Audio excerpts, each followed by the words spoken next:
नमस्कार दोस्तों, आज के इस वीडियो में ब्रेस्ट कैंसर के बारे में डिस्कस करेंगे। तो इसमें हम देखेंगे कि जो इंडिया में सबसे ज़्यादा कॉमन कैंसर है फीमेल में, महिलाओं में, वो ब्रेस्ट कैंसर है। और वो महिलाओं में टोटल जो भी कैंसर होते हैं उसका 14% ब्रेस्ट कैंसर है। इंडिया में हर 4 मिनट पे एक महिला को ब्रेस्ट कैंसर डायग्नोस होता है।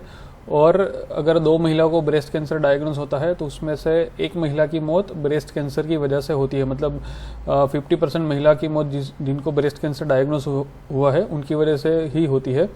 और इनके चांसेस कितने हैं ब्रेस्ट कैंसर होने के किसी भी महिला को, तो 1 in 29 वुमन को ब्रेस्ट कैंसर होने के चांसेस है ड्यूरिंग हर लाइफ टाइम। मतलब किसी भी महिला का पूरी जिंदगी में ब्रेस्ट कैंसर होने के चांसेस 1 in 29 है।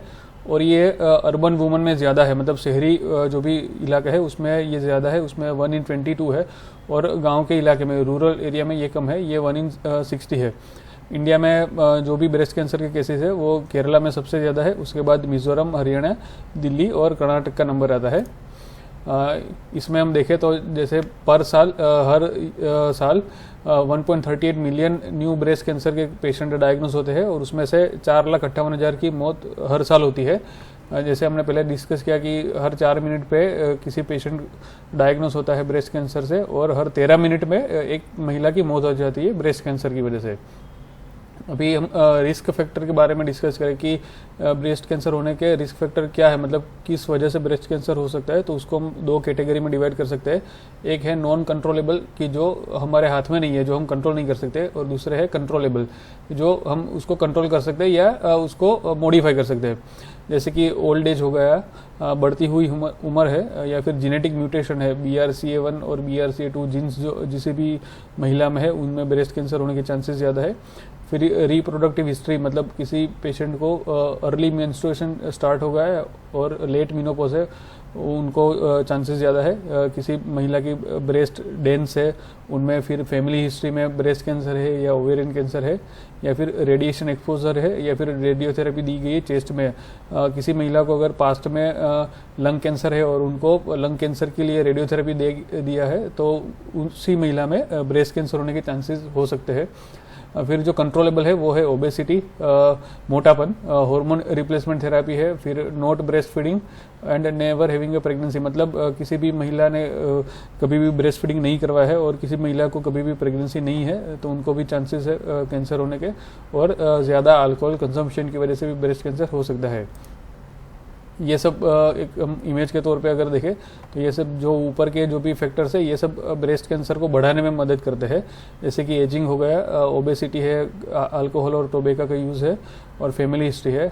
और ये जो भी नीचे के फैक्टर है जैसे फिजिकल एक्टिविटी है, वेट कंट्रोल है, अल्कोहल और टोबैको का यूज़ नहीं करने का है, और प्रोलॉन्ग्ड ब्रेस्ट फीडिंग है, ये ब्रेस्ट कैंसर को कम करने में मदद करते हैं।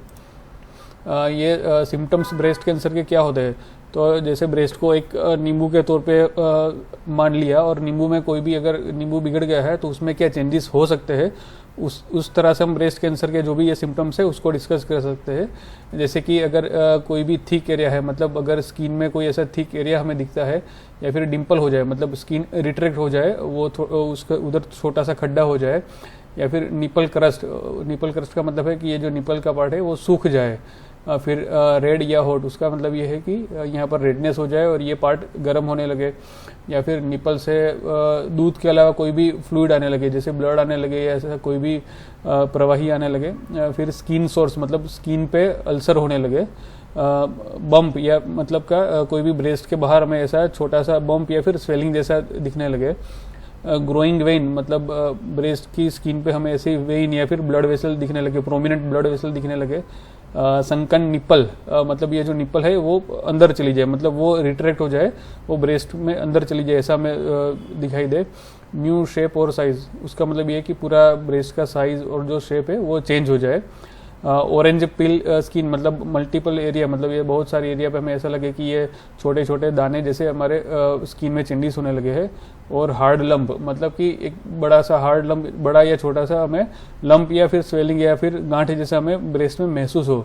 तो ये सारे सिम्टम अगर है तो ये ब्रेस्ट कैंसर होने के चांसेस है। ऐसा नहीं है कि इसमें ब्रेस्ट कैंसर हो ही सकता है, कुछ लंप होते हैं वो इन्फ्लामेटरी लंप भी होते हैं।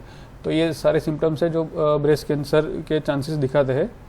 अभी जो हमने डिस्कस किया उसी का ये पार्ट है कि न्यू लंप और मास जो मोस्ट कॉमन सिम्टम है कि अगर ब्रेस्ट में कोई न्यू लंप या फिर मास हमें फील होता है तो वो मोस्ट कॉमन सिम्टम है। उसके बाद स्वेलिंग इन आर्मपिट, आर्मपिट का मतलब है मेडिकल टर्मिनोलॉजी में एक्जिला, और स्वेलिंग नियर कॉलर बोन मतलब क्लेविकल के पास, इसको हम ये लिम्फ नोड में देखें तो ये एक्जिला का एरिया है, इसको आर्मपिट भी बोलते हैं। तो ब्रेस्ट में अगर कोई भी ट्यूमर है तो उसका जो लिम्फ नोड है वो सबसे पहले एक्जिला में जाएंगे या फिर इधर क्लेविकल के पास जाएंगे। ये जो क्लेविकल का पार्ट है, ये क्लेविकल बोन है, उसको कॉलर बोन बोलते हैं, और ये एक्जिला का पार्ट है, उसको आर्मपिट बोलते हैं। तो अगर लिम्फ नोड यहाँ पर है तो भी हमें मतलब पता चलता है कि शायद ब्रेस्ट कैंसर हो सकता है फीमेल में, और यहाँ पर भी अगर लिम्फ नोड है तो ये ब्रेस्ट कैंसर होने के चांसेस है। तो यहाँ पर स्वेलिंग हो तो पेशेंट को मतलब जो भी फीमेल है उसको थोड़ा सा सावधानी बरतनी चाहिए और डॉक्टर को दिखाना चाहिए। फिर जो आता है वो होता है स्वेलिंग ऑफ ऑल और पार्ट ऑफ ब्रेस्ट, मतलब पूरी ब्रेस्ट में स्वेलिंग है या किसी ब्रेस्ट के किसी एक एरिया में स्वेलिंग है तो भी हमें देखना चाहिए। स्किन चेंजेस जैसे हमने देखा कि डिम्पलिंग हो गया, पकरिंग हो गया, ब्रेस्ट में या फिर निपल में पेन होता है, निपल रिट्रैक्शन हो जाए, निपल इनवर्ट टर्न हो जाए, निपल में से डिस्चार्ज हो अदर देन ब्रेस्ट मिल्क, और रेश जैसा हो जाए मतलब एक्जिमा हो जाए, क्रस्टिंग स्केलिंग हो जाए, इचीनेस हो स्किन पे या फिर रेडनेस हो जाए वो निपल में और या इसके आजू बाजू के एरिया में, तो भी हमें डॉक्टर को दिखाना चाहिए। ब्रेस्ट के जो भी ट्यूमर जो नोड होते हैं वो एक्सिलरी लिम्फ नोड होता है। एक्सिलरी लिम्फ नोड में भी 3 लेवल होते हैं, 1, 2 और 3। ये सुपरा क्लेविकुलर नोड होते हैं और ये इंटरनल मेमोरी नोड होते हैं। जनरली ब्रेस्ट में कोई भी कैंसर है तो ये एक्जिला में सुपरा क्लेविकुलर और इंटरनल मेमोरी नोड में सबसे पहले जाते हैं। अभी इन्वेस्टिगेशन के तौर पे अगर हमें करना है तो ब्रेस्ट में सबसे पहले अगर कोई ट्यूमर या ऐसा लंप पाल्पेट हो तो सबसे पहले डॉक्टर मेमोग्राफी एडवाइस करते हैं। मेमोग्राफी के साथ सोनोग्राफी भी होती है। मेमोग्राफी का मतलब होता है कि ब्रेस्ट का एक्सरे होता है और सोनोग्राफी ब्रेस्ट की हो जाती है। अगर उसमें कोई ट्यूमर जैसा लगे तो बायोप्सी की जाती है। बायोप्सी में डिटरमिन किया जाता है कि कौन से टाइप का कैंसर है, मतलब कि डक्टल कार्सिनोमा है या फिर इन्फ्लामेटरी ट्यूमर है या फिर किस तरह का ट्यूमर है। जब भी बायोप्सी में पॉजिटिव आ जाए कैंसर का तो उसमें डिटर्मिनेशन ऑफ ट्यूमर इस्ट्रोजन और प्रोजेस्टेरोन रिसेप्टर मतलब ER/PR स्टडी की जाती है और HER2 स्टेटस डिटरमाइन किया जाता है। CT स्कैन किया जाता है या फिर पेट CT किया जाता है to rule out distant metastasis, मतलब दूसरे कोई ऑर्गन में मेटास्टेसिस है या नहीं है वो रूल आउट करने के लिए CT स्कैन या पेट CT किया जाता है। कभी कभी multi centric disease rule out करने के लिए, मतलब ब्रेस्ट में एक ट्यूमर तो हमें मिल गया लेकिन अगर कोई दूसरा छोटा सा ट्यूमर है जो क्लिनिकली पाल्पेबल नहीं है, मतलब वो हाथों से हम पाल्पेट नहीं कर सकते हैं या फिर मेमोग्राफी में या सोनोग्राफी में नहीं देख सकते हैं, तो वो देखने के लिए MRI ब्रेस्ट करवाते हैं।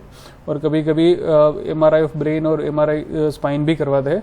अगर पेट CT में ऐसा कोई छोटा सा हमें दिखता है एरिया इधर ब्रेन में या फिर स्पाइन में, तो उसमें MRI ब्रेन और MRI स्पाइन करते हैं to rule out metastatic disease.